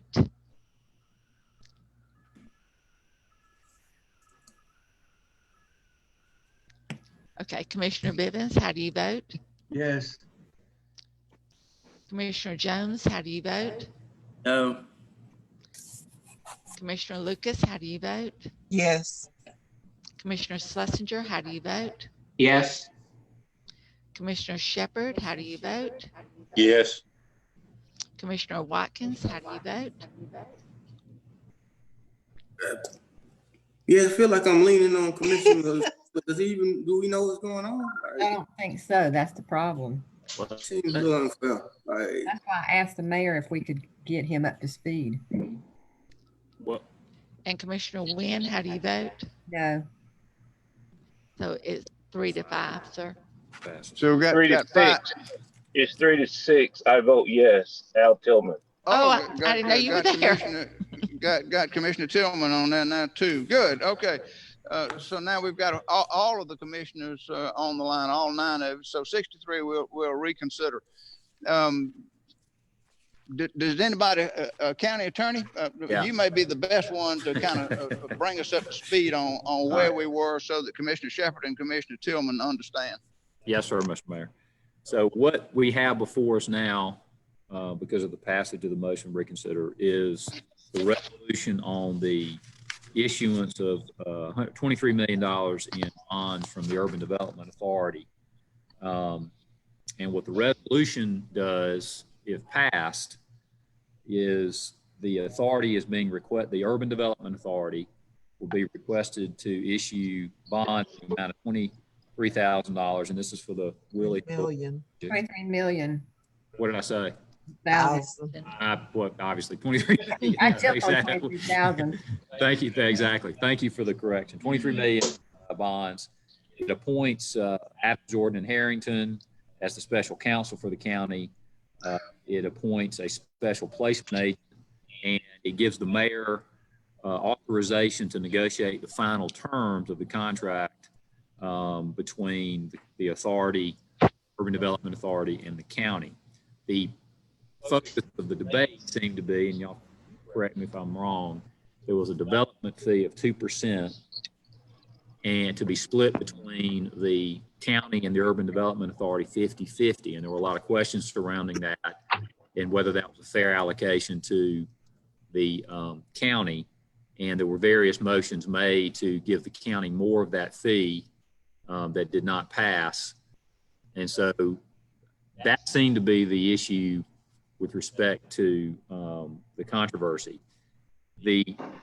What I'm hearing is that right now, at least, the UDA would agree to a 70-30 split. Now, passage of this resolution does not put that into the contract, but you can pass the resolution subject to that agreed to in writing in a contract. That is 70-30, 70 to the county, 30 to the UDA. So that's where we are with respect to the debate.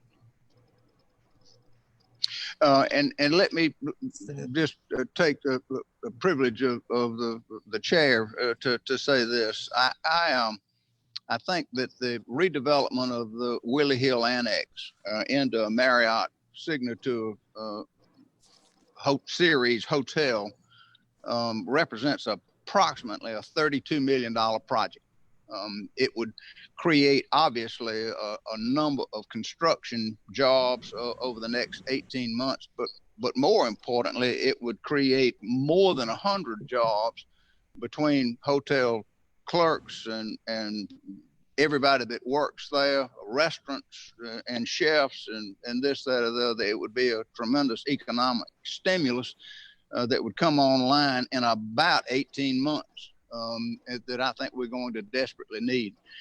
The situation that we're in now occurred when the construction lending bank backed out 48 hours prior to closing because of what COVID did to the hospitality industry nationally. Nothing wrong with this deal, nothing wrong with this particular project, but the bank backed out, all banks backed out of funding anything related to the hospitality industry. So rather than have this building sit there vacant and looking like a scarecrow in the middle of a field, the Newtown and the Urban Development Authority discussed, and we discussed and thought it most appropriate to get Matthew Arrington and others at Terminus to negotiate a way that our credit worthiness, Macon-Bibb County's credit worthiness, could be used to back the bonds to be issued by the Urban Development Authority to provide construction financing.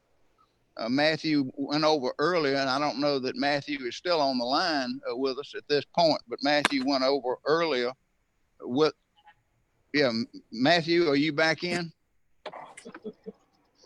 Mr. Mayor, sometimes you do overkill. Y'all done had this conversation. I think it's clear you were bringing us up to date. And I think we're clear on it. And so we're going to move forward. Let's move forward. Very good. So what this does is sets up the framework to get the bids back in for the bonds and move forward on that. Is there now further discussion by commissioners? Now, let me make sure of something. The UDA said they'd agreed to a 70-30 split, but if the commission wants to make that a condition, somebody needs to make that motion.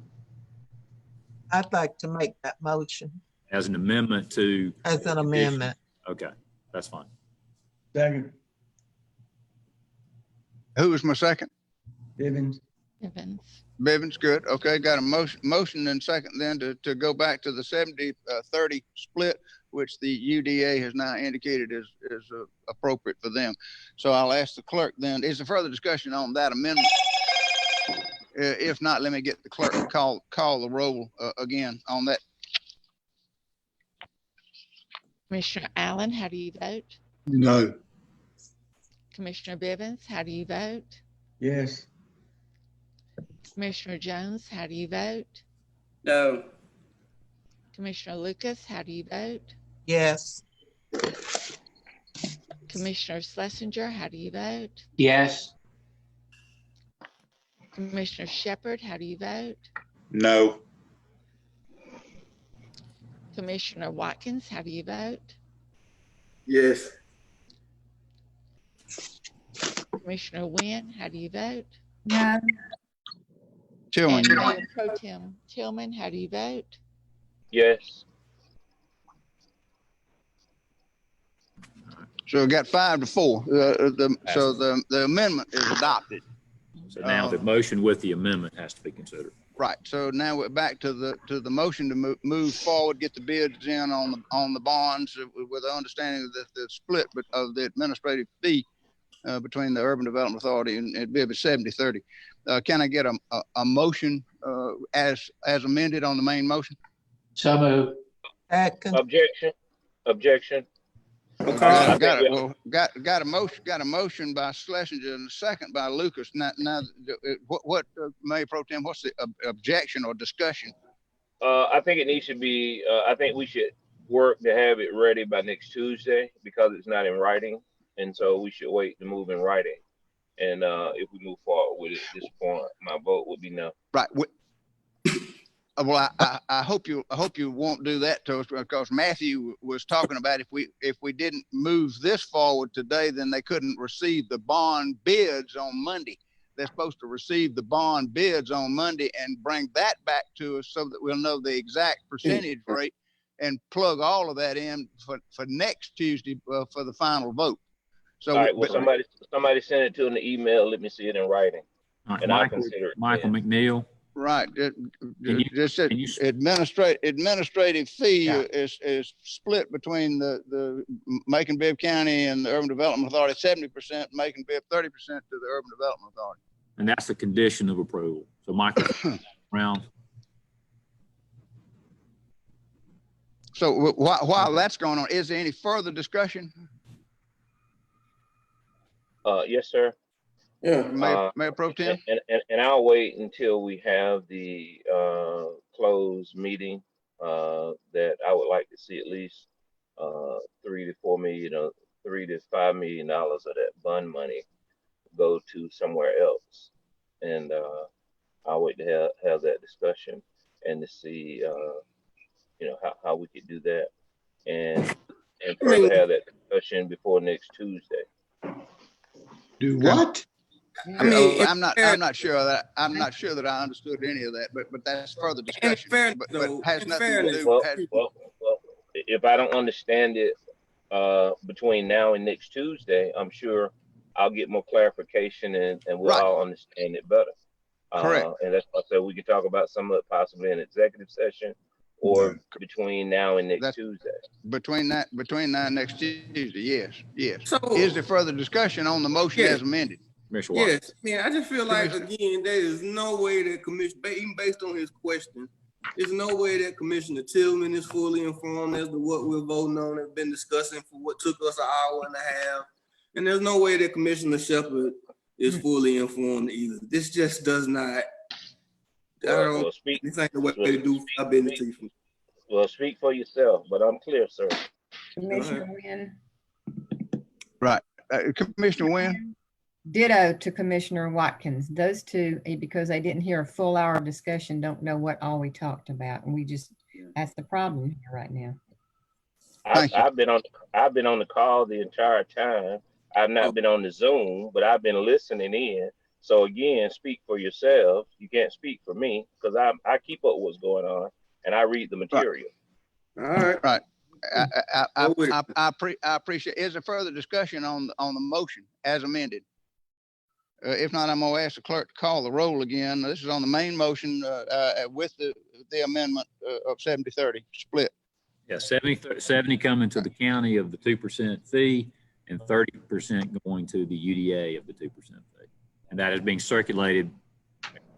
I'll have it in just a second. Okay. Clerk will call the roll. Commissioner Allen, how do you vote? No. Commissioner Bibbins, how do you vote? Yes.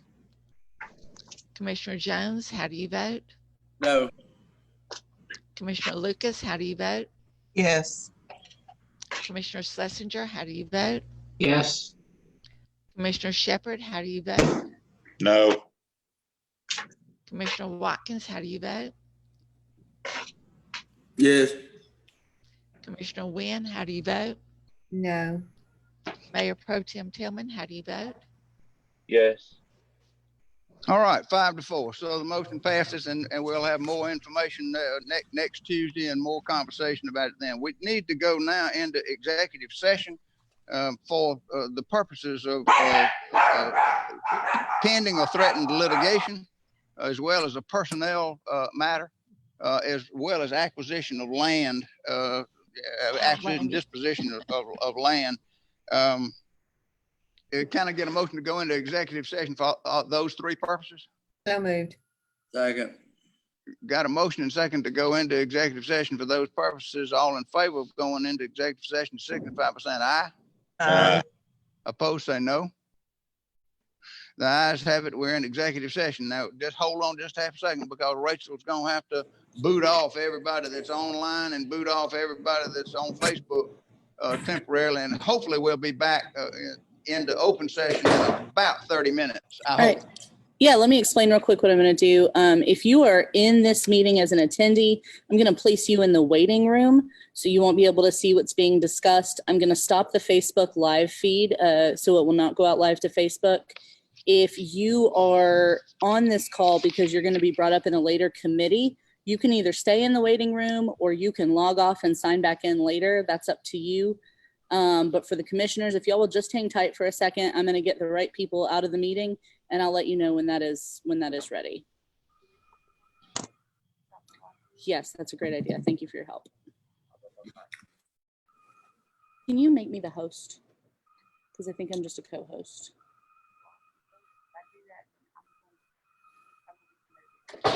Okay. You're fine. Just keep doing what you're doing then. That's fine.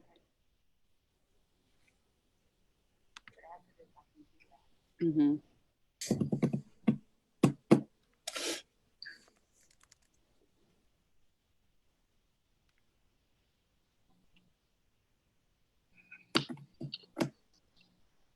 Mr. Mayor, do we need our finance director, Christy Alucci, in this meeting?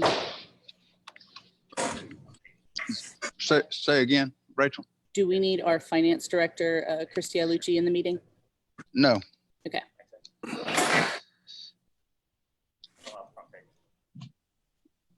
I am working on stopping the live feed. I actually... Ready to prepared. Yeah, if you could go ahead and make me a host first, because I have to go ahead and stop the live feed.